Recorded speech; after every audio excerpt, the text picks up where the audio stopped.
I'm sick this week. Can't we just skip the intro? No? Alright, fine. How about this then?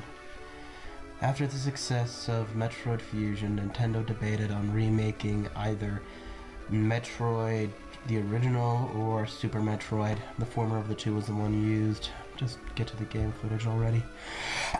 Metroid Zero Mission is a remake done right, taking the original concept and only adding to it with better controls, aesthetics, and improving what little narrative there was before. Whenever people tell me that all remakes deserve to die, I point to this game and say that they can be done right if the developers give the game a little love. There's not much for the narrative here. Samus Aran.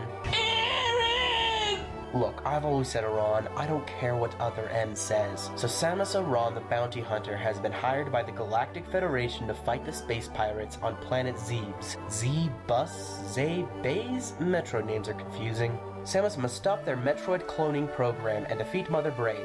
Who is Mother Brain? I guess I'll get into the manga lore a little bit.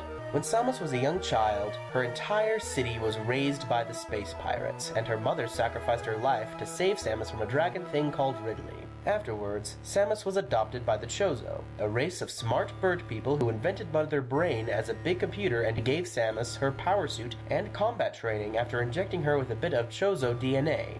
Basically, think of her as a mixture of Batman, Wolverine, and Iron Man that basically went on to be a bounty hunter.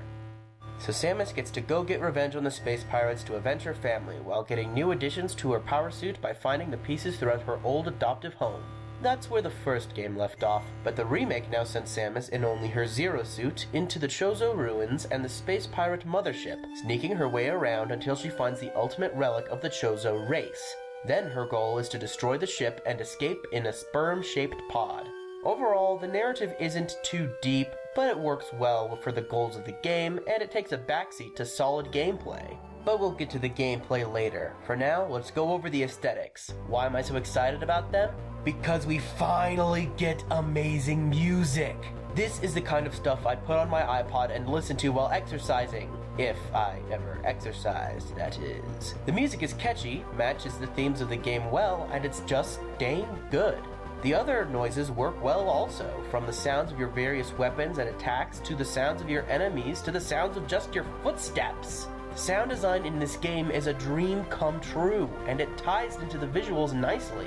How are the visuals? Well, for a Game Boy Advance title, they're pretty good, and they've aged well due to the distinct art style. Everything looks good, every sprite is well animated, and everything is almost perfectly clear. Now let's get on to the gameplay. There are two basic forms, so I'll just talk about each individual form. First, there's the run and gun gameplay. This is the basic format and it's fun and cathartic, almost as if you can feel the weight of how your enemies explode. Samus controls very smoothly, but keep in mind I'm playing on an emulator here. It plays better on an actual Game Boy Advance. Heck, I know it's blasphemy to say so, but I honestly feel that the controls are better in this game than the feel of the controls in Super Metroid. Unlike the first game, you're given waypoints and a map to get around. This may turn off some, but I rather like it. I'm fine with a game making you explore, and this game does do that, but it's when a game tells you to go to a location but doesn't give you any help in getting to that location other than the occasional sign that I go a little bonkers. There are plenty of bosses in this style of gameplay, and they're all pretty good. Although if I did have to critique it, I would say that it's fairly easy to get swarmed and make you feel like you can't do anything for a few seconds, no matter how much you fight it. After you kill Mother Brain and get into your ship, you enter the stealth mode.